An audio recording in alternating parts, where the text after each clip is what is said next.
pemberian makan bukan hanya kasus picky eater nih, dalam pemberian makan tuh orang tua atau tadi ibu ya meskipun gitu ya nanti diasuh oleh pengasuh lainnya tetap memegang peranan penting gitu dalam apa namanya, mengedukasi anak sejak dini tadi, kemudian mengenalkan bahwa yang bervariasi itu akan lebih baik dalam pemenuhannya gitu ya. Hari ini, picky eater itu sifatnya musiman nih. Saya sebut musiman kenapa? Karena kan, yang paling sering terjadi picky eater itu pada anak-anak usia preschool ya, Miss, ya. Entah itu dari usia berapa bulan ya, pertama kali anak dikasih MPASI 4 bulan, sampai kemudian 6 bulan ya 6 sebenarnya bulan, usianya, mhm. 6 bulan, betul. 6 bulan, kemudian sampai usia 2 tahunan ke atas ya, itu kan masih dalam, usia-usia rentan lah untuk mengalami picky eater. Nah, kira-kira picky eater itu sendiri sifatnya bisa jangka panjang nggak sih, Miss?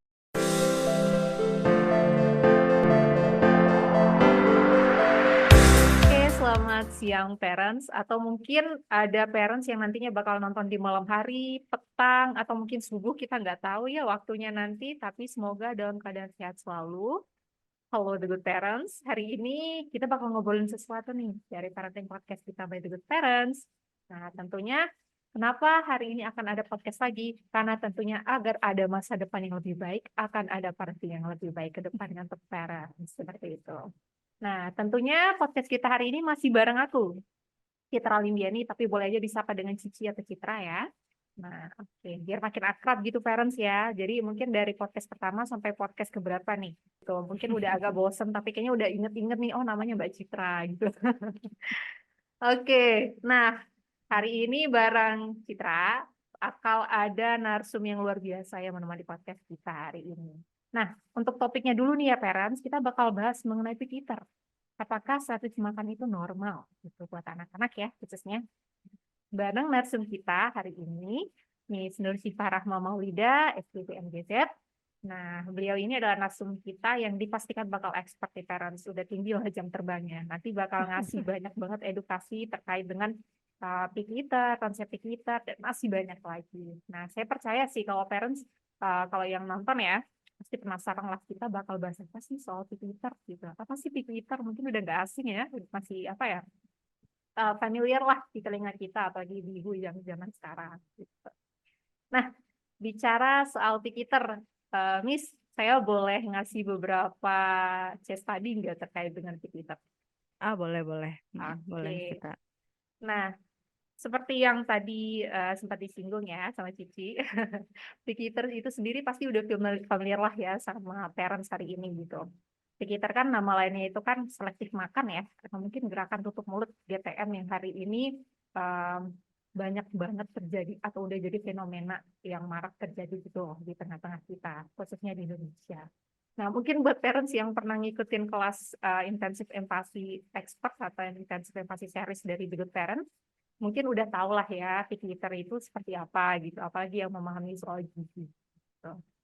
Nah, bertolak dari case tadi mengenai Pikiter itu sendiri, kita ngambil dari tokoh-tokoh atau selebriti aja ya. Mungkin parents di rumah atau dimanapun yang sekarang berada itu udah nggak asing lagi sama Nikita Willy. Nah, atau mungkin Nagita Slavina. Nah, Nikita Willy aja deh sampai yang pertama gitu kan. Berusaha mempertahankan parenting yang tegas terhadap anaknya, terutama dalam hal ini juga dalam hal kebutuhan nutrisi kepada baby Isa ya, kalau nggak salah namanya gitu. Nah, bentuk ketegasan ini yang kemudian akan membuat anak itu semakin eh, apa ya, dari kecil sudah diedukasi gitu ya, semakin teredukasi. Oh, sebenarnya dalam memilih makanan itu kita sebenarnya nggak boleh pilih-pilih sama sekali, jujur aja gitu. Dan itu yang kemudian menjadi inisiatif Nikita Willy untuk mempertahankan bagaimana sih pola makan anaknya hari ini bisa lebih adaptif gitu. Nah, kemudian ada juga Nagita Slavina yang mengikuti pola atau nafsu makan dari Rafathar atau mungkin putranya yang kedua sekarang ya, Cipung. Nah, nah seperti itu nih. Nah, moms mungkin buat moms atau parents di luar sana setelah mendengarkan hal ini pasti udah makin familiar lah terkait dengan pernikahan. Tapi biar lebih objektif lagi, biar kita dapat sharing-sharing lebih jelasnya lagi, kita langsung aja nih ke narasumber expert, Miss Syifa. Silakan Miss. Ya, halo, Mbak Cicit ya. Di sini saya senang nih bisa bisa sharing sebenarnya dan mungkin ibu-ibu atau the godparent di luar sana lebih bahkan lebih expert gitu ya. Jadi kita hanya sharing aja tapi mungkin nanti bisa bisa melihat beberapa gambar atau contoh ya terkait dengan picky eater misalnya terus penanganannya seperti apa. Biasanya kan kalau udah sama nih frekuensinya gitu ya akan bisa cepat masuknya tuh untuk picky eater sendiri begitu. Nah, kalau ditanya gitu ya picky eater misalnya, sebenarnya kan picky dari kedua kata itu aja kita tahu nih picky itu kan milih-milih gitu ya. Nah, eater itu kan berarti dia nih si yang suka pilih-pilih makanan gitu. Biasanya itu anak. Kalau sudah anak pilih-pilih makanan, masalahnya atau definisinya kita perlu tahu dulu. Sebenarnya sih kalau dilihat dari beberapa referensi ya, Miss Vita ya, beberapa pakar tuh ada yang mendefinisikan kalau picky eater sendiri, anaknya susah makan atau hanya suka makanan jenis tertentu saja misalnya. Ada juga sebenarnya yang menyatakan, ini tuh bentuk perilaku makan anak yang nggak mau hingga menolak untuk makan atau minum gitu ya, dengan jenis, bahkan tekstur tertentu yang sebenarnya, jumlahnya itu nggak sesuai. Nah, jadi nggak sesuai dengan usia fisiologisnya, biasanya sesuai dengan kebutuhan anak misalnya. Nah, ada juga yang bilang, kalau beberapa pakar tadi gitu ya, tapi IDAI, menurut Ikatan Dokter Indonesia itu menyatakan picky eater ini sendiri, merupakan kesulitan makan di mana anak tuh sebenarnya kadang ya, masih mau makan jenis, makanan yang sudah dikenalkan atau bahkan belum pernah dikenalkan sama sekali. Nah, atau bahkan sama sekali belum pernah dicoba begitu, tapi, hanya saja dia tuh menolak untuk konsumsi dalam jumlah cukup yang dalam jumlah yang cukup banyak gitu. Jadi dia cuma maunya nyobanya sedikit gitu. Nah, itu juga, didefinisikan sebagai picky eater gitu. Nah, tapi, yang kita tahu atau yang orang lain banyak biasanya paham tuh, ini anaknya picky eater, pilih-pilih makan, akhirnya gitu ya, yang muncul adalah gejala perilaku makan, kesulitan makan, gitu. Nah, jadi ya, sebenarnya mau kita sampaikan picky eater itu si pemilih pilih, si pemilih makan gitu ya, atau si pilih-pilih makanan, atau, kita juga sebut sebagai perilaku kesulitan makan juga ya oke-oke saja gitu. Nah, makanya, penting sekali untuk orang tua itu atau pengasuh ya, dari anak, mampu memahami nih sebenarnya karena apa sih gitu. Karena, penyebab picky eater pada anak yang notabene anak yang balita itu kan juga dalam tumbuh kembang nih, Miss, nih. Jadi kita perlu paham betul gitu ya, nanti dampaknya atau penyebabnya tadi dan dampaknya seperti apa, penyelesaiannya pasti individual, nggak bisa juga kita samaratakan gitu. Nah, memang, yang paling tahu betul, penyebabnya, bagaimana penanganannya itu memang orang tua. Makanya cocok banget nih kalau good parent ngangkat tema ini ya, The Good Parent gitu untuk, sebagai, tema picky eater ini pada hari ini. Begitu, Miss Citra. Iya, nih, kompleks juga ya ternyata kalau ngomongin soal picky eater gitu Mhm, ya, dan terkait dengan gizi daripada anak hari ini. Nah, menarik nih parents, tadi udah dibahas nih sama Miss Siva terkait dengan konsep picky eater itu apa, atau mungkin pengertian ya Miss ya. mhm, Pengertian itu tadi, kalau menurut IDAI, ya, Ikatan Dokter Anak Indonesia, itu tadi bicara bahwasanya perilaku pilih-pilih makan yang dilakukan oleh anak ya, ya kemudian itu berdasarkan tekstur atau berdasarkan apa tadi Miss ya?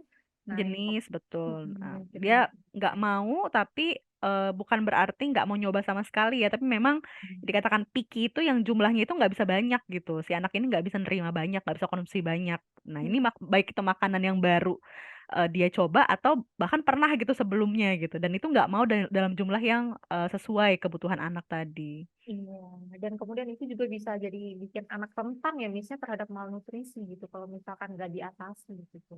Nah, Betul. menindaklanjuti hal itu nih, Miss. Nah, sebenarnya ada beberapa data juga ya yang kemudian mendukung hal itu. Terkait dengan hari ini, anak-anak di Indonesia itu ternyata masih mengalami kasus stunting yang cukup tinggi gitu. Sekitar 20%, kemudian dari anak-anak yang lain juga sampai ngalamin malnutrisi ringan, sampai Mhm, sedang itu ternyata ada sekitar 79,2%. mmm, Nah, itu dalam rentang waktu 3 bulan. Belum mhm, lagi, itu masih di Indonesia nih, Miss. Kalau yang katanya World Health Organization tahun 2020, ternyata secara global ada kurang lebih 149,2 juta anak di bawah usia 5 tahun itu mengalami stunting hari ini. yap, 45,4 juta kurus, 38,9 juta kelebihan berat badan. Nah, ya Allah, malnutrisinya apa ya? betul. Makanya Konkret. target nasional itu kan besok nih, Miss Citra nih, 2024 itu stunting itu harus di bawah 14,1%. Sedangkan data kita tuh di tahun 2022, 2023 ya, ini yang terakhir SSGI itu masih di atas 21%. Nah, jadi kita punya PR nurunin hampir 7% ya, tapi udah tahun depan gitu loh. Nah, memang challenge banget gitu, tantangan tersendiri memang buat Indonesia khususnya. Iya, benar sekali, Miss. Nah, terkait dengan menangani gitu kan kasus picky eater yang terjadi di Indonesia itu sendiri nih, Miss. Ya mungkin bagi sebagian besar parents ya memikirkan hal ini pasti masih menormalisasi ya, Miss. Saya sih bikinnya seperti itu. Kenapa? Ya bisa dilihatlah dari jumlah atau indeks angka malnutrisi anak-anak hari ini ya yang mengalami picky eater. Tapi kemudian pertanyaannya, kalau sudah eh, terjadi malnutrisi yang cukup tinggi atau signifikan di Indonesia, kira-kira gimana sih caranya parents hari ini untuk mengatasi hal itu? Nah, berarti saya mulai dari ini ya, Miss Titit ya, apa namanya, gejala ya. Jadi gejala atau ciri-ciri kan kita harus identifikasi dulu nih. Oh nih, apakah ini apa namanya hari ini anaknya masih normal kah atau sudah masuk ke dalam kategori yang ini kayak picky eater banget deh gitu. Nah, jadi menurut beberapa pakar juga mengatakan gitu ya. Ini yang sering banget disampaikan, picky eater itu kesulitan makan dengan beberapa gejala. Satu, jadi makan tuh hanya sedikit biasanya gitu ya. Kedua, dia itu anak ini sulit untuk mencoba makanan baru atau suka dibilang neopobik gitu. Jadi kalau ada makanan baru tuh dia menolak gitu. Nah, yang ketiga, kadang anak picky eater ini menghindari beberapa jenis makanan sehingga variasi dari jenis makanan tadi itu terbatas ya yang dikonsumsi. Nah, ini yang paling parah gitu ya. Kadang bisa menolak sama sekali makanan yang nggak disukain dan biasanya dia tuh cuma, suka makanan tertentu. Jadi dia biasanya punya makanan yang sangat disukai itu, apa misalnya begitu. Nah ini ciri-ciri atau gejala picky eater nih. Nah hal Mm-mm. ini sebenarnya, yang melatar belakangi ya anak tadi jadi, memiliki gejala tersebut itu ada banyak gitu, Miss, makanya kalau kita, melihat secara global permasalahan tadi Miss, Cicit singgung stunting begitu ya, memang kalau kita mundur lagi tuh, wah ini anak-anak stunting yang ditemukannya biasanya mulai dari usia 2 tahun gitu ya. Nah itu kalau anak stunting mulai dari usia 2 tahun dia dia ketemu, maka persoalannya itu ya memang memang dari, saat hamil hingga pada saat dia mulai makan gitu. Nah, makanya yang salah satu fenomena melatar belakangi picky eater ini, salah satunya kita membayangkan dulu nih, pada saat ibunya hamil, nah jadi mulai dari kehamilan gitu ya, pertumbuhan anak itu kan, saat hamil itu kan ibu jadi makanan yang ada untuk janin itu kan hanya dari ibu ya, Mm-mm. gitu. Plasenta tuh fungsinya untuk ngasih makanan yang dimakan ibu tadi buat janin tuh. Nah jadi sebenarnya, saya juga pernah dengar, dokter, konsultan anak gitu ya mengatakan pada apa yang ibunya makan saat hamil itu, anaknya tuh bisa icip-icip, "Oh, mama saya lagi makan santen nih, lagi makan, gulai nih," gitu ya, "lagi makan gado-gado nih," gitu. Nah, itu tuh dia bisa icip-icip, "Oh, kok rasanya agak beda ya?" Gitu. Tuh bayi loh yang janin yang segitu pinternya ada di dalam kandungan ibu. Nah, mungkin dari situ pun juga, eee, bayi itu sudah janin gitu ya, sudah mengenal, "Oh, ini ada berbagai rasa." Nah, kemudian pada saat lahir gitu ya, saat 0 sampai 6 bulan itu kan fase di mana, yang direkomendasikan itu kan ASI eksklusif ya, Miss, ya. Mm-mm. Nah, ASI secara eksklusif, jadi benar-benar, makanan itu yang didapat oleh bayi itu kebutuhannya itu hanya dari si ibu, gitu. Nah, ibu dari mana sih? Ya pasti dari ASI-nya ibu, gitu ya, ASI eksklusif tadi. Nah, yang dikonsumsi sama si ibu tadi, itu yang, dirasa memang, harusnya variasinya lebih yang dikonsumsi itu harus lebih bervariasi, gitu. Mm-mm. Karena memang, beberapa ini penelitian yang menyatakan kalau ibunya konsumsi makanannya bervariasi, mulai dari kelompok misalnya ya pemenuhannya sumber karbohidrat, ada mie, ada nasi, ada, kentang, ada, apa namanya, ubi gitu ya, atau serealia lainnya, terus protein, nggak cuma ayam, tapi ada ikan, ada telur, ada daging, ada tempe, ada tahu, kacang-kacangan, nah ini kan banyak banget nih. Terus sayur, sayur itu kan juga banyak jenisnya nih, sampai buah gitu. Nah, maka sebenarnya bayi itu udah terpapar akan variasi rasa tadi melalui ASI gitu. Mm-mm. Jadi, mulai pas hamil, terus kemudian pada saat 0 sampai 6 bulan. Dia sudah terpapar juga tuh variasi rasa tadi dari ASI si ibu ini. Nah, jika fase ini udah dikenalin, dilewati tuh fase lanjutannya kan ya, usia 6 sampai 6 bulan ke atas itu kan mulai MPASI. Nah, ini nih biasanya PR-nya. Mulai dari sini nih PR-nya, MPASI, makanan pendamping ASI tadi. Kan kalau awal-awal ASI, MPASI itu biasanya ibunya ngenalinnya tuh satu jenis aja gitu ya, Miss ya. Makanya sekarang tuh ada banyak ya yang bisa kita lihat, maka minimal misalnya menu 4 bintang lah. Yang paling penting tuh sebenarnya itu adalah rekomendasi gizi seimbang sebenarnya gitu. Nah, pedoman gizi seimbang tuh yang kalau bisa makan itu harus variasi. Bahkan anak yang mulai makan 6 bulan saja tuh dikenalkan variasi kelompok bahan makanan tadi gitu. Jadi nggak hanya dari sumber karbohidrat aja, jadi nggak hanya dari tepung beras aja dikasih, tidak gitu ya. Kalau bisa memang ada proteinnya, ada sayurnya gitu. Nah ini sebenarnya dalam fase ini itu sudah memberikan salah satu apa ya, faktor risiko ya, bahwa anak tadi nih, dikenalkannya hanya pada jenis rasa yang ini saja misalnya, gitu. Nah, itu juga salah satunya tuh. Tapi kalau ini bisa dilewati pada usia tersebut gitu ya, maka banyak kondisi-kondisi lain, misalnya pada anak usia 1 tahun. Karena kan anak ini kan, masih dikatakan konsumer semi aktif atau semi pasif ya. Makanan yang dia konsumsi itu berasal dari orang tuanya atau dari pengasuhnya gitu. Dia nggak bisa, dia nggak diberikan pilihan gitu kan, dia nggak bisa milih. Dia belum bisa bilang, "Kalau saya maunya makan ikan aja Mah," gitu kan, belum gitu ya, pada saat awal-awal ya. Makanya itu sangat penting kondisi tersebut, dimanfaatkan, sebagai salah satu pencegahan juga sebenarnya gitu. Nah, jadi saat ASI eksklusif, ibunya tuh saat, dia memberikan ASI, busui ini makannya tuh yang seimbang, yang beragam, bervariasi. Saat anaknya sudah mulai 6 bulan, sudah mulai MPASI, ibunya nih juga mengupayakan gimana caranya bervariasi. Bervariasi itu nggak harus mahal loh ya gitu. Nggak harus mahal. Jadi kan tempe, tahu tuh kacang-kacangan ada banyak, kacang hijau, kacang merah, kacang kedelai gitu, kacang tolo gitu. Apalagi produk pangan lokal yang memang ada di situ itu juga harus dikenalkan begitu. Nah, kemudian kondisi apa lagi nih yang kira-kira dapat memacu anak tadi menjadi anak yang pilih-pilih makanan? Ternyata beberapa penelitian mengatakan kondisi psikologis juga, Miss, gitu. Kondisi psikologis si anak. Jadi kadang gitu ya, anak yang dia lagi nggak ngerasa seneng atau dia lagi nggak happy, lagi ngerasa sedih atau depresi misalnya gitu ya, atau merasa nggak nyaman, itu juga dapat mengganggu nafsu makan gitu. Nah jadi, mood atau tadi ya anak juga kan nggak cuma orang orang dewasa ya ngerasa stres atau nggak mood nih gitu. Nah anak juga merasa seperti itu juga ada kemungkinan, kondisi psikologis yang membuat nafsu makannya tadi menurun gitu. Nah nafsu makannya menurun di saat ibu tadi, hanya mengenalkan pada kondisi yang misalnya gitu ya, itu-itu saja, ya berarti anak akan terbiasa seperti itu gitu, dilanjutin tuh begitu saja makanannya hanya monoton, itu saja. Jadi rasanya pun yang dia tahu itu saja gitu. Nah ini yang paling penting juga ada beberapa menyebutkan ya Miss ya, kondisi fisik juga sebenarnya. Misalnya, keterbatasan fisik, terutama organ-organ pencernaan, misalnya gangguan penyerapan atau gangguan enzim. Alergi, makanya ada yang bilang nih, anak itu kalau dia alergi itu dia nggak nyaman sebenarnya gitu ya, dia alergi makanan gitu ya, tapi kita orang tuanya belum tahu nih gitu kalau dia alergi makanan tersebut gitu.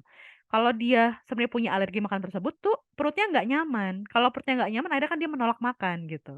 Nah menolak makan tadi, eee, ibunya kadang berpikir pokoknya nih anak harus pemenuhan kebutuhannya, terpenuhi nih makanya biasanya ya udah yang penting makan deh gitu.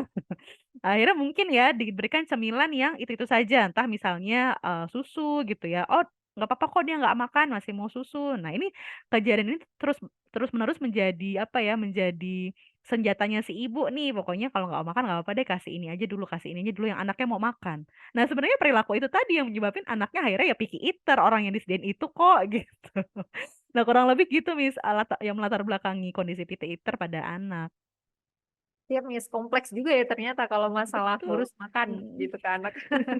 Dan ternyata tadi juga, saya juga mikirnya kalau misalkan, ibu hamil, saat hamil itu makannya macem-macem, selain berpengaruh ke hormonnya, ternyata emang berpengaruh ke anak juga ya, Miss, ya. Itu tadi Mhm. juga salah satu faktor kenapa anak-anak hari ini bisa picky eater gitu kan.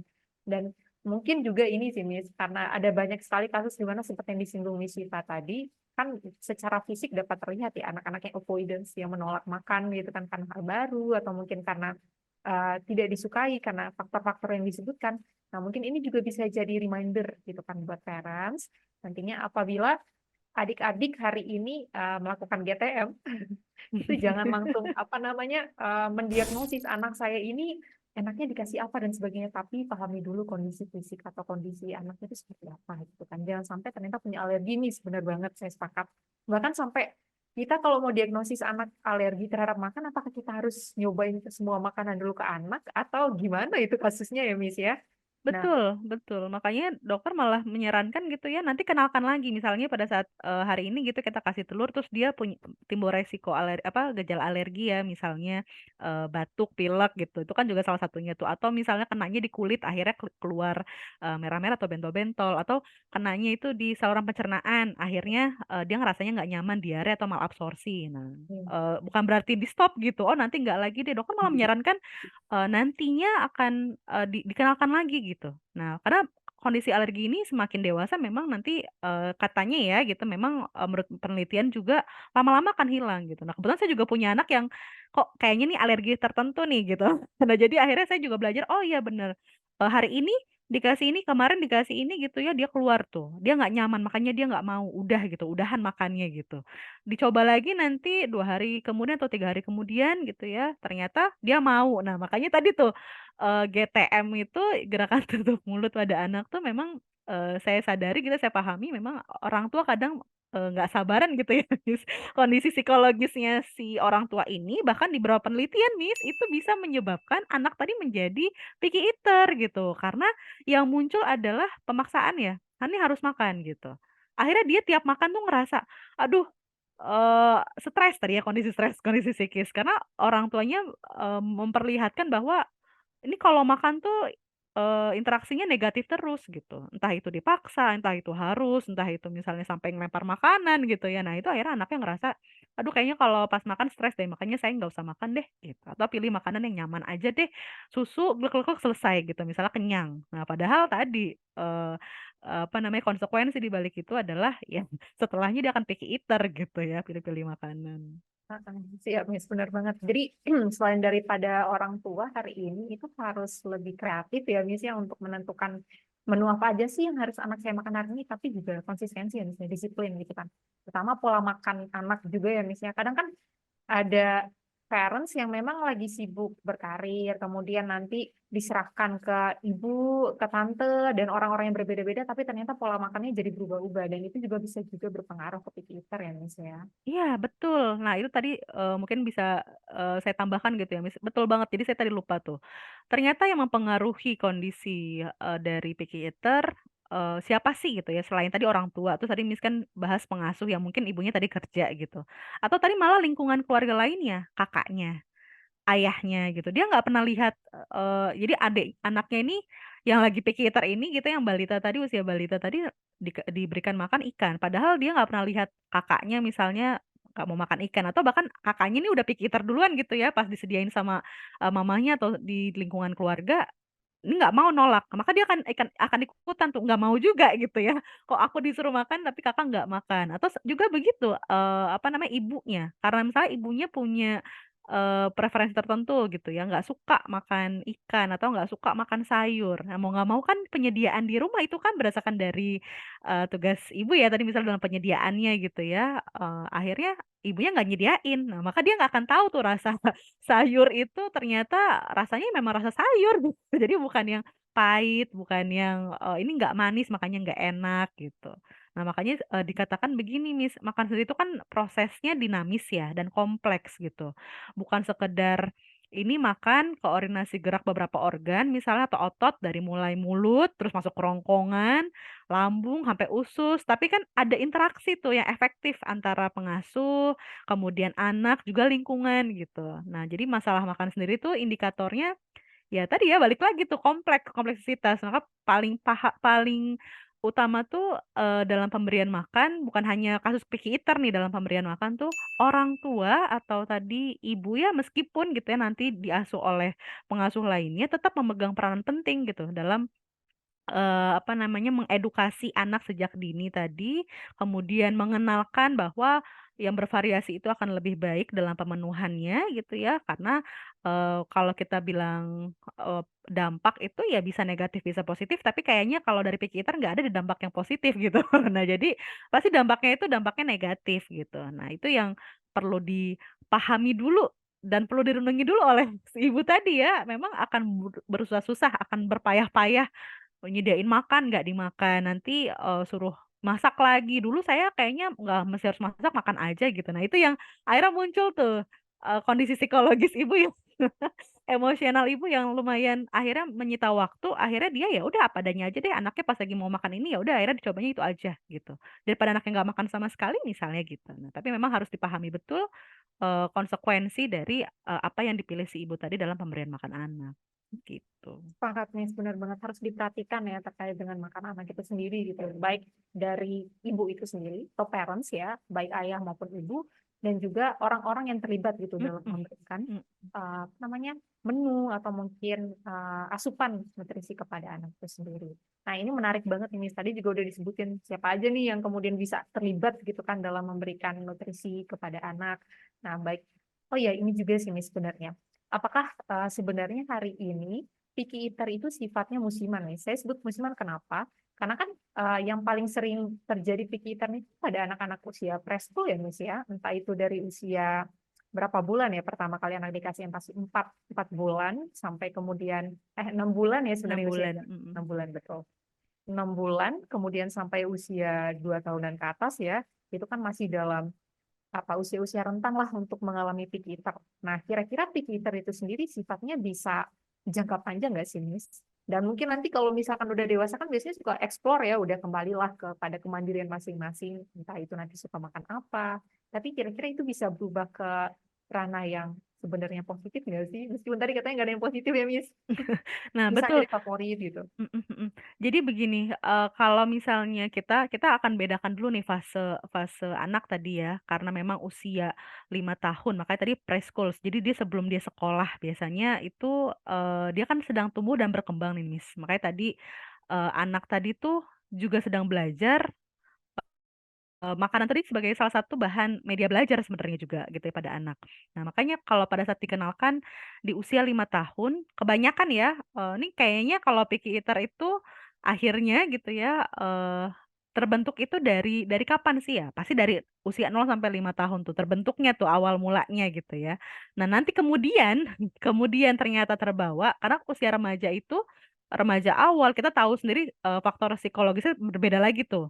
Dia, justru memiliki, pair-nya tuh nggak lagi orang tua ya, tapi kan misalnya teman gitu ya, terus kemudian, yang ada di lingkungan sekolah gitu. Nah, ini akan berbeda hal lagi nih terkait dengan itu. Tapi kalau dibiasakan bahwa, makanan yang bervariasi tadi memenuhi kebutuhan anak gitu ya, dia akan kembali tuh, "Oh kayaknya ini yang bikin bikin saya nyaman, bikin enak, di dalam tubuh tuh." Terpenuhi kebutuhannya, kemudian makanan yang tadi tersedia tadi, lebih enak dibandingkan masuknya makanan yang nggak sehat misalnya begitu. Nah makanya kalau tadi, Miss Cicit bilang, "Ini musiman nggak sih?" Gitu ya, iya memang pada kondisi 0 sampai 5 tahun tuh paling sering gitu.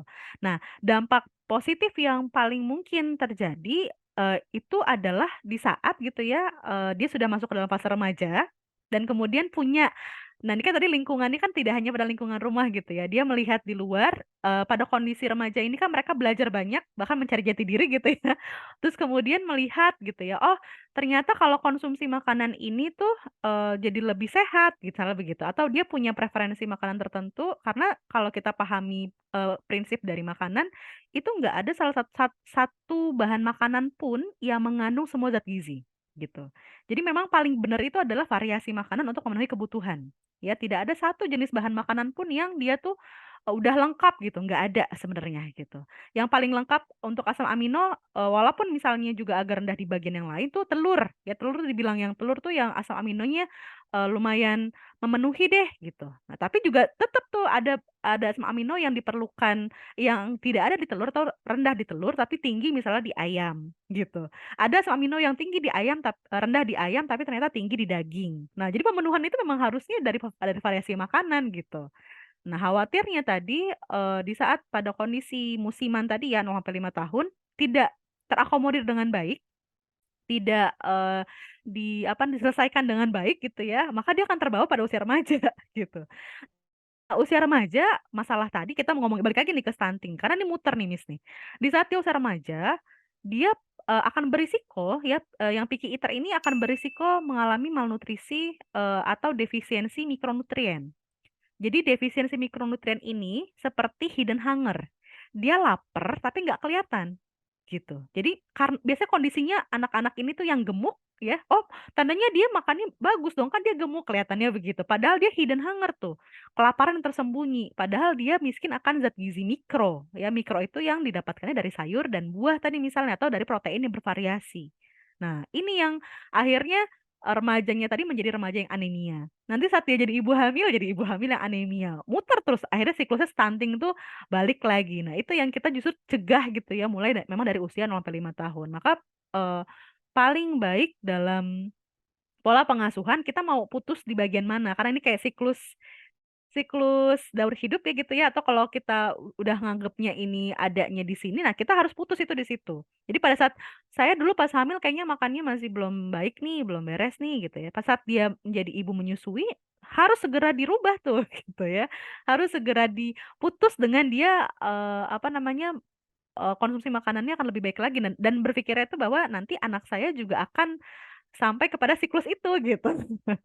Jadi ini harus diputus mau di bagian mana gitu. Kalau remaja udah picky eater, saya juga, kalau dapat pertanyaan gitu ya, "Ini anak saya tuh nggak mau makan sayur," gitu ya, saya tanya, "Kalau ibu makan sayur nggak?" Ini yang nanya anaknya udah remaja nih ya.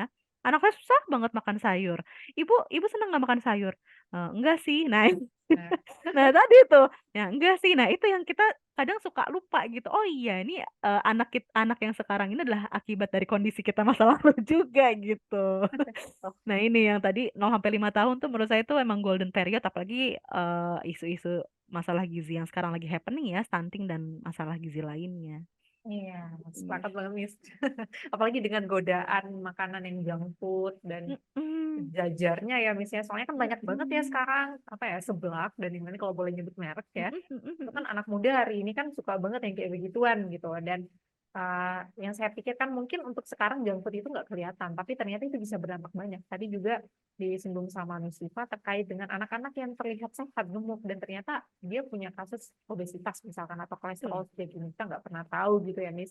Berarti emang penting banget edukasi terkait dengan, eee, pemenuhan gizi itu dari dini. Kalau bisa sebelum hamil ya atau mungkin masih usia kanak-kanak emang udah harus diajarin gitu sama orang tuanya ya, Mhm. Miss, ya.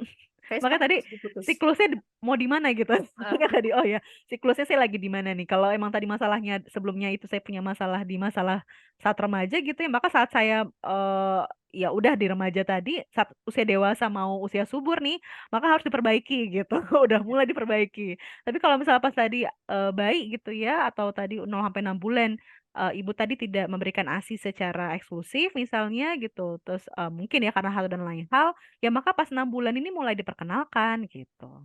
iya, Nah, maka beberapa penelitian tuh bilang gini loh, Miss, kalau ada bahkan tidak hanya pada balita ya gitu, saya ngelihat tadi penelitian itu di remaja, tadi terkait dengan junk food dan lain-lain. Eee, kalau kita lagi ngerasa stres, itu yang dicari tuh makanan manis.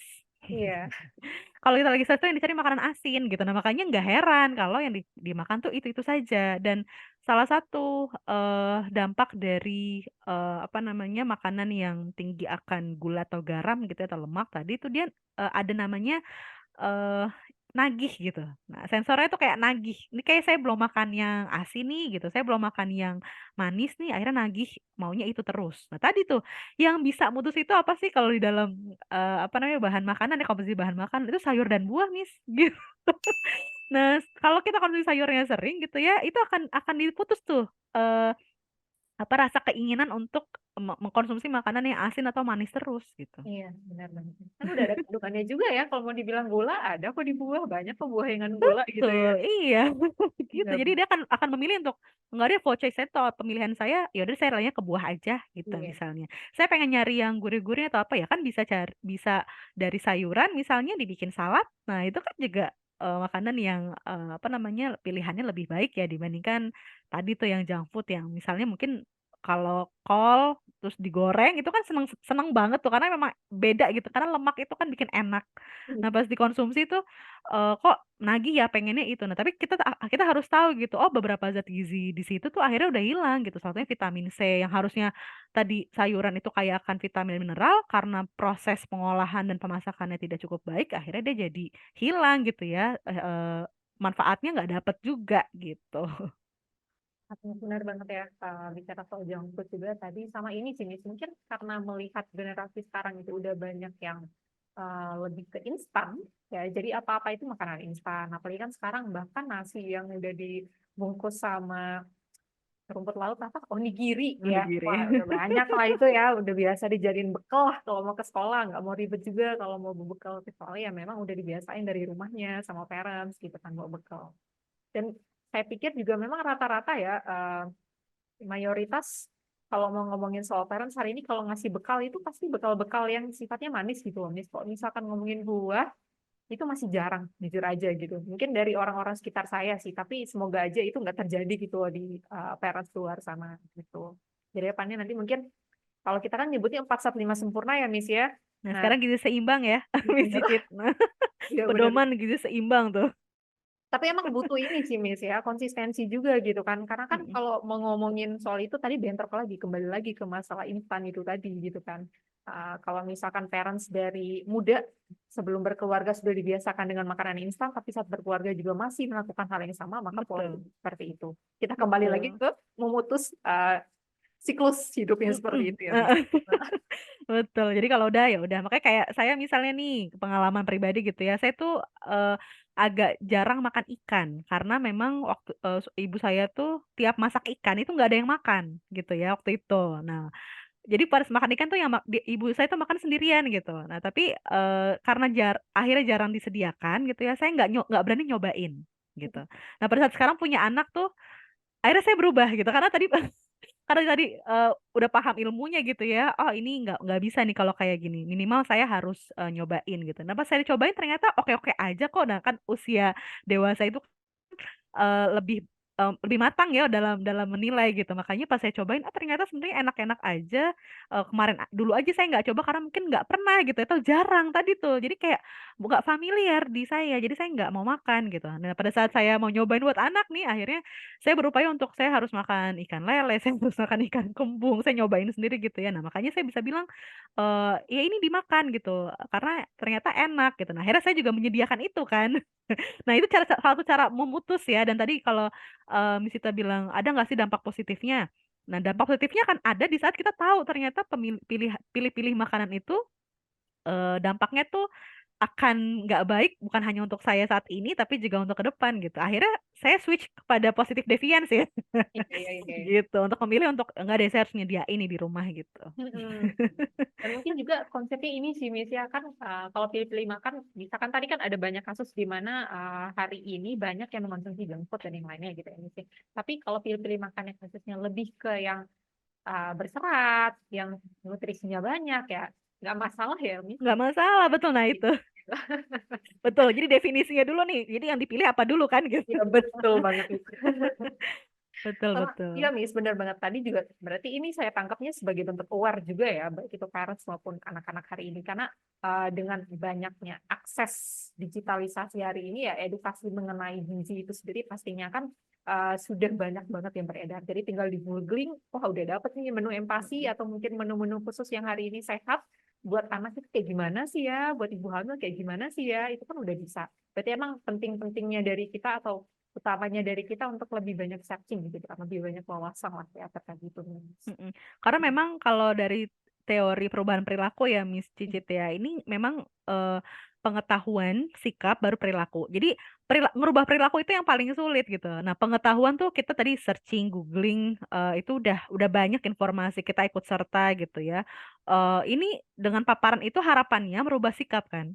Mm-mm. Jadi Harap. minimal ada rasa misalnya saya kalau misalnya nggak makan itu kok kayaknya rasa bersalah nih. Nah, itu kan udah mulai ada tuh karena pengetahuannya sudah mulai penuh tuh, sudah mulai baik gitu ya dari sikap. Nah, dari sikap tadi akhirnya cobain deh sesekali ternyata membuktikan bahwa itu memang lebih sehat, ngerasa gitu di tubuh. Nah, akhirnya menjadi merubah perilaku tadi gitu. Nah, makanya eh PR kita hari ini tuh bukan hanya sekedar memaparkan memaparkan informasi saja gitu, tapi memang bagaimana caranya orang itu merubah perilaku gitu ya, dengan dia mendapatkan manfaatnya dulu gitu. Nah, jadi challenge saya pun gitu dalam merubah perilaku atau kebiasaan makan atau bahkan kalau lagi penelitian atau lagi pengabdian masyarakat nih ke masyarakat tuh, kita nggak lagi cuma sekedar edukasi ini, kalau bisa memang masuk kepada ranah sikap atau ranah perilaku. Cobain dulu gitu. Terus dilihat deh dampaknya gitu. Nah, itu yang mesti kita pahami. Orang itu karena makanan tuh dianggap yang, "Ah, nggak langsung kelihatan kok hari ini saya makan junk food nggak langsung kelihatan gemuk kan besok," gitu loh. Jadi saya ulangi aja lagi gitu. Tapi nanti kalau udah menahun, tahu-tahu udah kena ya ternyata pada usia muda banyak yang mengalami penyakit hipertensi, bahkan stroke loh di usia muda, Miss, itu yang sangat mencengangkan ya baru-baru ini. Makanya Indonesia tuh masuk ke dalam triple burden of malnutrition, masalah, gizi lebih ada, gizi kurang ada, defisiensi gizi mikro ada, bahkan secara apa namanya, secara epidemiologi gitu ya, kita masalah penyakit menular masih banyak, penyakit tidak menular pun iya, masalah penyakit baru yang mungkin belum disembuhkan seperti HIV/AIDS juga ternyata trennya meningkat gitu. Nah ini yang, nggak bisa hanya sekedar, kita harus tahu gitu ya, tapi memang, perlu disajikan hal-hal yang dampaknya ini begini loh gitu. Iya, Jadi dimulai dari itu dulu apakah mau yang begini atau yang begini gitu ya. Nah itu yang, ternyata dimulai dari ya paling sering ya orang memulainya pada saat, anak pada saat bayi atau balita misalnya begitu. Padahal ya mau dimulai dari sekarang pun oleh kita pun juga ayo lakukan sekarang gitu. iya, sepakat. Jadi jangan mungkin nanti kalau saya punya anak gitu, enggak, sekarang kita juga akan kasih kontribusi ternyata saya sehat, saya dewasa muda yang sehat, tadi kan bonus demografinya jangan sampai gitu ya, apa namanya, ke depan nih Indonesia punya angka kesakitan yang lebih tinggi gitu, Benar. karena akibat dari makanan. Kalau bonus demografinya harapannya ya masyarakatnya juga sehat semua gitu ya, Miss ya. Betul, betul kan jadinya potensi ya. Heeh, bener banget, Miss. Saya juga sepakat ya, tadi juga sempat disinggung sama Miss Viva bahwa hari ini kan kenapa kita sampai kena triple burden itu kan tadi mungkin salah satu faktornya karena FOMO ya, Miss ya. Kan orang Indonesia kan apa-apa FOMO ya. Pokoknya nggak boleh nih ketinggalan tren ini, nggak boleh nih. Wah, makan ini ya. Ternyata gulanya tinggi gitu kan. Mhm mhm. Dicoba semuanya ya, ternyata besok-besok kena gitu kan. Mhm. Ya, itu yang dibilang sistem pangan, di Indonesia ya, yang terkait juga dengan global. Misalnya, kita nggak bisa menyalahkan ya, karena kan itu semua saling terkait ya, pendidikan, kesehatan, kemudian ekonomi gitu. Nah, kalau kita lihat aja, ya gimana nggak dipilih, karena memang yang disajikan tiap 5 menit misalnya ada gerai es atau gerai, kopi, gerai nah kekinian gitu ya, nah itu setiap 5 menit gitu ya, atau jarak 5 meter aja itu udah ketemu lagi makanan-makanan yang instan tadi gitu. Nah sebenarnya memang, balik lagi, jadikan gizi tadi sebagai investasi gitu, Miss Cicit. Jadi, kita mau investasi investasi apa nih dari makanan untuk tubuh kita, untuk generasi mendatang gitu. Jadi jangan dijadikan gizi itu sebagai masalah terus gitu. Jadikannya sebagai investasi dong gitu. Nah ini kalau saya makan ini maka saya berinvestasi, saya lebih produktif, nanti anak saya lebih sehat, kalau anak saya lebih sehat tuh manfaatnya gitu ya, anak saya lebih pintar misalnya, kemudian kan cita-citanya ibu-ibu kayaknya semua sama ya, the good parent tuh pengennya tuh punya anak yang sehat, pinter kan gitu ya, nggak Iya. sakit gitu. Nah itu yang, kita coba balik gitu, jadikanlah asupan makan, gizi tadi gitu ya, ini pilih-pilih dalam tanda kutip ya, pilih-pilih yang, makanan yang tidak baik itu ya memang harus kita pahami betul sebagai, investasi gitu ya. Jadi investasinya adalah memilih makanan yang baik. Boleh loh pilih-pilih makanan, boleh, tapi pilih makanan yang baik gitu ya, Iya. yang sesuai dengan benar-benar gizi seimbang gitu. Sepakat banget. Sama ini juga sih Miss, kalau mau ngomongin soal ini kan kita kan biasanya kalau misalkan harus nyoba dulu, terus rasain dampaknya gitu Miss. Nah, tapi kan kalau misalkan gini, untuk anak-anak itu kan mereka kan sifat ingin tahunya itu kan tinggi kan Miss ya. Pasti kan selain disuruh nyoba dulu, pasti nanya dulu kenapa, apa gitu kan. Nah, penting gak sih bagi parents hari ini, baik ayah maupun ibu untuk ngasih tahu kira-kira misal nih makan ikan, wah ini omega 3-nya tuh tinggi loh deh. Adek tahu nggak omega 3-nya apa? Omega 3 itu apa dan lainnya. Bisa nggak sih kalau langsung ngasih edukasi sebelum makan, nanti jangan lupa cuci tangan. Terus ini bayam itu bisa buat nambah darah dan bla bla bla. Kita boleh kayak gitu. Nah, ini pengalaman ya, Miss ya. Jadi anak saya yang pertama itu dia itu termasuk yang nggak pilih-pilih makanan. Jadi apapun sayur, makanya sampai waktu pas 2 tahun itu kaget gitu ya, kok makan pare gitu ya. Dia makan timun tuh bisa ngegrogotin timun gitu aja. Karena saya pikir begini, anak itu kan masih dalam proses belajar.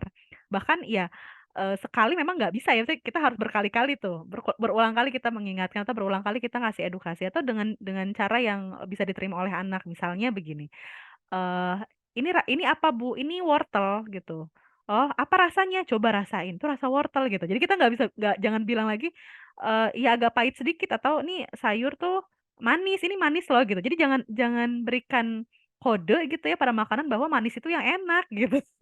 Atau ini enak gurih gitu ya. Gurih itu yang enak. Enggak, jadi makanya pas kemarin tuh itu apa? Timun. Cobain, enak rasa timun. Terus kayak sayuran biasanya yang paling agak anak-anak tuh agak nolak tuh kan sayuran berdaun ya, misalnya sawi atau bayam tadi. Nah, itu pas dicobain, rasanya apa, ya cobain itu rasa selada gitu, atau pare juga begitu. Ini rasanya apa? Jadi kita jangan bilang tuh pare rasanya pahit, itu rasa pare gitu. Kita bilang itu rasa pare walaupun memang agak dia agak getir atau rasanya memang sedikit pahit, tapi itu enak gitu. Nah, itu yang kita coba bilang bahwa ini enak, Dek. Dia mungkin belum bisa menerima bahwa ini tuh sehat gitu ya. Tapi kalau kita makan, makanya banyak kan teorinya atau banyak sekali ilmu-ilmu parennya ya, Miss Cicit ya untuk makan bersama gitu ya. Itu yang dikatakan ternyata makan itu menjadi wadah edukasi sebenarnya gitu. Makan itu jadikan sebagai pengalaman mereka untuk belajar gitu. Nah sekarang akhirnya menurut saya gitu ya melihat kurikulum yang entah itu di usia anak sekolah gitu, itu sudah mulai masuk loh gizi itu gitu. Benar-benar gizi seimbang tuh sudah mulai masuk bahkan di beberapa sekolah mungkin ya khususnya sekolah anak saya kebetulan kan sekolah anak saya sekolah alam gitu, itu ada pilihannya, ada hasil rapotnya gitu ya, konsumsi makanan yang bergizi. Nah itu ada nilainya gitu. Nah, tandanya kan kita nih orang tua jadi ke-trigger. Oh, ternyata kita tuh harus menyediakan makanan yang bergizi ya dan itu dinilai gitu loh di sekolah. Nah, itu salah satu apa ya, cara pembelajaran feedbacknya deh, mungkin orang tua yang karena kebetulan itu kan karena apa namanya, Miss Iva mungkin kebetulan ahli gizi gitu ya.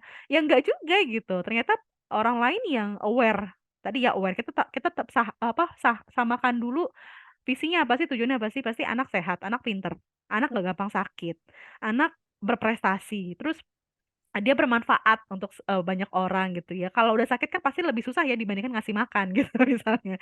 Nah itu dulu yang kita coba coba samakan persepsinya. Nah maka memang harus ada upaya di situ. Maka saya katakan investasi tadi tuh. Ya, memang investasi kan nggak mudah ya, nggak murah kan gitu. Jadi ya harus diupayakan gitu. Nah tadi bagaimana lagi kalau untuk anak usia awal? Maka tadi biasakan kita lihat, perkenalkan itu tadi mulai pada saat hamil gitu ya, terus kemudian pas menyusui kita makan beragam sayur, beragam karena ASI itu dicobain tuh beda-beda loh Miss.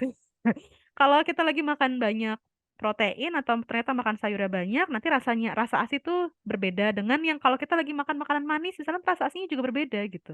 Saya pernah nyobain soalnya. Saking pengen taunya, oh ini ternyata ASI itu bener gitu ya, yang dokter pernah sampaikan gitu konsulat, gizi, dokter anak, itu menyatakan ASI tadi tuh ada rasanya gitu, variasi makan ibunya itu mempengaruhi banget ke rasa ASI anak. Nah, makanya anak tadi sudah biasa, oh ini mungkin nih kayak rasa-rasa getirnya pare atau rasa-rasa getirnya, apa namanya, ikan atau rasa-rasa amisnya, ati gitu ya, nih dia konsumsi ya oke-oke saja karena sering ya. Nah, lidah itu juga ternyata punya respon yang baik di saat dia sering dikenalkan gitu. Nah, ada tuh kalau teorinya gitu atau ilmu metabolismenya itu ada di bagian belakang tuh yang dia tuh kalau terus-terusan dikenalkan otomatis dia akan menerima kok. Nah, bagaimana coba bayangkan kalau kita kenalkan hanya makan itu saja, maka gimana dia nggak jadi picky eater gitu. Karena yang dirangsang ya hanya pada bagian yang dia sukai saja gitu. Hmm, sepakat gitu. Saya nggak tahu lagi soalnya emang bener sepakat kalau misalkan mau ngomongin soal apa namanya tadi apa ya hal-hal yang kemudian harus diperhatikan gitu loh saat ini. Ini kayak kita lagi kelas pengantar buat empati gitu loh misalnya rasanya. Mhm, Karena mhm. memang jelas tadi dibahas soal Asia, terus gizi, terus takarannya dan yang lainnya gitu. Nah, nanti mungkin buat parents yang udah pernah ikut kelas empati ya, ini sepertinya bisa jadi pengantar lagi gitu kan, biar nanti bisa di-reminder apa sih yang belum saya lakukan gitu kan ke adik hari ini gitu kan. Atau mungkin evaluasi ya Mm-mm, buat betul. parents-parents yang masih belum disiplin gitu kan dalam menerapkan nutrisi bagi anak hari ini. Mm-mm. Saya juga ngerasain soalnya kayaknya yang pertama nggak usah masak macam-macam, makan aja gitu ya. Ini yang kedua, anak saya yang kedua tuh mm, termasuk yang lumayan begitu, agak Waduh, struggle untuk nyobain. Tapi saya akhirnya berpikir, oh ini triggernya nih, memang tiap anak itu unik, tiap anak itu beda. Ada yang memang dia tuh dikenalin langsung gitu ya, nggak perlu makanan apa namanya masaknya nggak terlalu yang heboh atau yang nggak susah-susah tuh dia makan aja gitu. Yang kita makan tuh sama dengan yang dia makan tuh dia mau. Sedangkan anak kedua tuh enggak gitu. Saya pikir-pikir lagi, oh ini kayaknya saya salah di mana ya kemarin gitu. Jadi bagusnya refleksi diri itu penting gitu untuk kita bukan menyalahkan diri tapi refleksi diri untuk kita memastikan oh ternyata kemarin ada kurangnya di sini dan kita cepet gitu kita perbaiki gitu, Miss. benar. Cepet-cepet kita perbaiki. Kalau nggak gitu ya nanti terus-menerus karena kan makanan itu kan nggak hari ini selesai urusannya enggak ya. Nanti siang juga makan lagi, nanti malam juga makan lagi, Iya besok kan, Pak? mulai makan lagi. Nah itu nggak berhenti gitu, karena memang itu kebutuhan gitu. Benar-benar nih, ya Allah. Iya sih benar sih kalau misalkan ngomongin soal itu selera ya misalnya kalau mungkin bisa saya sebutkan gitu kan. Hari ini kan anak-anak itu kan pasti punya selera yang masing-masing dan itu juga yang bisa Hmm, memicu hari ini sekitar itu bisa menjadi fenomena yang marak gitu ya Miss hmm, ya. hmm, hmm, hmm. Tapi sepakat juga nih sama Syifa bahwasanya ada berbagai macam anak yang memiliki habits makan yang berbeda gitu kan. Entah dia bisa omnivore ya kan.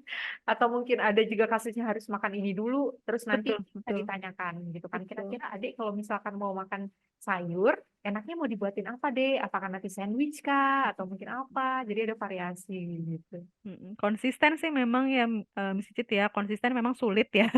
Saya Hmm, nggak bilang itu mudah deh. Saya pahami betul, apalagi untuk parents yang tadi ya bekerja misalnya, terus menyerahkan pengasuhan misalnya ke entah itu ke pengasuh atau ke nenek atau ke yang ada di rumah ya keluarga misalnya gitu. Tapi tetap gitu ya pemegang kendali apa namanya bagaimana anak tadi ya untuk tumbuh dan kembang tuh kita yang menentukan gitu. Kita yang bisa mencoba untuk tahapannya apa lagi nih gitu. Kekurangan itu wajar. Jadi jangan dibuat sebagai ini kayaknya salah banget ya gitu. Nggak masalah kok gitu salah sehari gitu. Nggak apa-apa kok besok kita benerin lagi. Terus kayak kemarin masih ada yang kurang gitu ya. Nggak apa-apa besok kita benerin lagi. Nah, jadi eh, buat itu jadi satu mindset yang sebenarnya itu nggak apa namanya bukan jadi suatu pencapaian yang kelihatannya gitu ya. Karena kan memang sosial media itu kan ngeliat iya anak anak orang tuh makan enak banget ya kok saya begini tuh stres sendiri gitu. Pokoknya yang paling tahu itu adalah ibunya. Yang paling paham betul anaknya tuh pasti kondisinya paling dekat ya adalah ibunya. Maka keterbatasan kita tadi ya mudah-mudahan bisa dibantu oleh anggota keluarga lain gitu. Nah, makanya support system tuh penting banget. Gitu bahkan kalau ada mbaknya atau apa tuh kita berusaha untuk mengedukasi mbaknya dulu coba.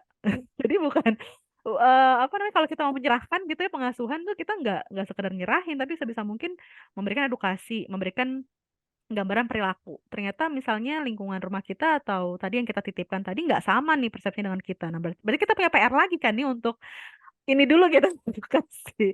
Maka nanti baru anaknya misalnya begitu. Nah, ini nggak putus dari semangatnya seorang ibu ya misalnya terus support sistemnya ayah, kemudian lingkungan keluarga yang kondusif yang sama-sama paham tujuannya atau paham dulu nih tujuan kita mau ngapain gitu ya. Makanan itu mau kita jadikan apa? Makanan itu mau jadi kita jadikan investasi, mau kita jadikan habit kebiasaan yang baik kah, atau hanya sekedar makan saja gitu. Nah itu sama-sama tuh kayaknya refleksi diri di satu keluarga tuh penting banget. iya. Sepakat nih sebenarnya. Karena anak-anak kan biasanya kan meniru ya, Miss ya, meniru kemudian mengikuti. Jadi kalau nggak dari kita siapa lagi gitu kan. Betul. Oke, Miss. Ini sebenarnya topik terakhir ya, Miss ya. Karena memang dari tadi kita udah sharing banyak banget terkait dengan pick eater ya, yang kemudian masuk ke dalam berbagai ranah ya, mulai dari gizi, kemudian asupan, kemudian Mm-mm. menu dan masih banyak lagi gitu. Pendidikan. Masuk ke berbagai lini pokoknya. Mm-mm. Nah, keren lah, Miss. Tapi ini menarik juga bagi saya dan mungkin buat parents di luar sana gitu kan. Karena memang nggak bisa terlepas dari hidup kita. Makan itu bagian dari kebutuhan, makan itu adalah ciri dari makhluk hidup, jadi Mm-mm, nggak bisa dilepaskan mm-mm, sama sekali gitu, parents. Dan mm-mm. yang paling penting, ini closing statement dulu lah dari Miss Viva, biar nanti mungkin parents setelah mendengarkan hal ini makin disupport gitu kan. Kan tadi dari pihak keluarga, dari lingkungan sekitar, sekarang kita langsung dari narasumber hari ini. Oke, jadi gini, kita pahami dulu picky eater tadi kita identifikasi. Kemudian kita pahami betul kira-kira apa penyebabnya tadi ya, penyebabnya kondisi psikologis, psikisnya dia atau fisiknya dia tadi atau ada masalah pada interaksi ya, antar ibu atau pengasuh tadi. Kemudian kita harus pahami dampak. Nah, dampak ini yang perlu banget kita garis bawahi di saat anak picky eater atau dia hanya konsumsi makannya itu saja. Kita ingat gitu ya kata kuncinya tidak ada satu bahan makanan pun yang mengandung semua zat gizi gitu ya, yang udah lengkap itu nggak ada gitu ya. Maka harus dengan variasi. Variasi makanan itu merubah perilaku pada balita dengan variasi makanan yang baik itu nggak bisa kita hanya memberikan, tapi kita pun juga harus merubah. Kita kita sendiri nih, kita dulu nih sebagai ibu tadi untuk harus merubah. Maka lingkungan yang ada tadi melihat dampaknya, dampaknya apa nih kalau anak picky eater? Oh, dampaknya dia akan mengalami masalah gizi. Apakah kita mau? Kan tadi tujuannya nggak begitu, balik lagi gitu ya. Oh, kita nggak mau. Kemudian dampaknya apa lagi nih? Anak tadi tidak akan optimal. Misalnya harusnya dia IQ-nya atau ternyata fisiknya itu ya bisa lebih sehat, tapi karena tadi paparan atau pajanan yang diberikan atau exposure yang diberikan itu tidak maksimal, maka ya yang potensi tadi yang harusnya bisa maksimal tuh nggak optimal gitu loh. Nah, itu yang kita harus pahami. Kemudian setelahnya apa? Penanganannya tadi ya salah satunya eh inhale exhale. Memang kalau kita bilang sekarang harusnya kewarasan seorang ibu itu dijaga, iya betul. Nah, tapi yang paling paham betul kondisi seorang ibu ya, karena kalau sudah menjadi seorang ibu tuh kita paham diri kita itu bukan hanya milik diri kita lagi gitu. Kita udah punya anak tadi yang dimana anak tadi butuh perhatian, butuh pengawasan, butuh arahan gitu ya. Maka kita harus bisa membagi diri. Nah, pembagi dirinya tadi sebisa mungkin diatur, di-manage oleh diri sendiri gitu. Lingkungan lainnya kita coba akomodir, kita sampaikan. Jadi komunikasi ini sangat penting ya, Miss Cicit ya. Jadi komunikasi itu bukan hanya ibu mendem sendiri nih, saya kok pusing sendiri tidak. Jadi setelah itu komunikasikan. Ini ibu lagi mau ini loh ya, misalnya gitu ya ngomong ke suami, lagi mau apa namanya anak nih diperbaiki makanannya. Atau tadi sampaikan juga ke anak ada nih makannya dari kemarin masih kurang gitu. Nah, ini mama lagi mau atau ibu lagi mau kasih makannya biar adiknya sehat, biar nanti mainnya itu jadinya seneng gitu ya. Akhirnya punya tenaga dan lain-lain. Nah, itu yang berikan afirmasi positif ya, walaupun mungkin kita juga lagi sedang negatif gitu. Nah, tapi tetap afirmasi keluarnya itu adalah afirmasi positif gitu. Nah, itu yang menurut saya eh, yang jadi keseluruhan ya untuk menghadapi picky eater yang sebenarnya picky eater itu adalah perilaku makan yang nggak jauh-jauh dari yang kita hadapi setiap hari gitu ya dan dampaknya itu ternyata nggak hari ini saja tapi ingat dampaknya itu nanti terus-menerus maka siklus mana yang mau kita putus nah itu yang kita tentukan gitu. Yang terakhir ngena banget sih, nih, siklus mana yang harus diputus. Iya, iya, iya, iya, iya. Aware, kemudian pahami, identifikasi, pelajari dampaknya akan seperti apa, ya kan? Kemudian komunikasi itu seperti itu. Mm-mm. Kayaknya dalam semua lini masuk ya, Miss ya, baik itu Semua gizi, betul heeh, iya. rumah tangga, dan masih banyak lagi. Mm-mm. Oke, baik. Kalau gitu, terima kasih banyak, Miss Shiva. Ini asik ya, Sama-sama Miss diskusi podcast. Cicit. Iya, mudah-mudahan bermanfaat. Apa namanya? Tentu saya masih banyak kurangnya ya, good parents di sana gitu. Jadi kalau masih ada kurangnya, silakan. Tadi ya googling cari, kayaknya saya masih belum belum stick nih dengan apa namanya tadi yang disampaikan oleh Miss Siva gitu ya, atau Miss Cicit gitu ya. Boleh. Jadi silakan akomodir itu semua dengan informasi yang banyak tadi gitu. Ya, explore pokoknya. Jangan Mm-mm, putus-putus belajarnya, baik itu betul. wah berkeluarga gitu. Iya, betul. Saya juga Iya, masih terus belajar. iya, apalagi saya.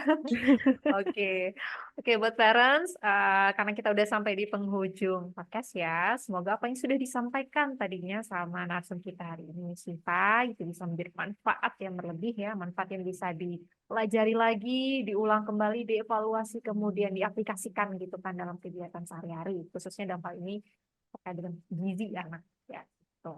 Nah, masalah picky eater jangan dinormalisasi kecuali hal yang positif. Yap, betul. Dan juga mohon maaf juga ya parents apabila tadi ada kesalahan teknis dan buat Miss Siva juga mungkin ada kesan baik dalam tindakan itu terkata perbuatan Betul. ya. Semoga Maaf. podcast kita hari ini bisa membawakan manfaat lah buat kita semua gitu. Amin.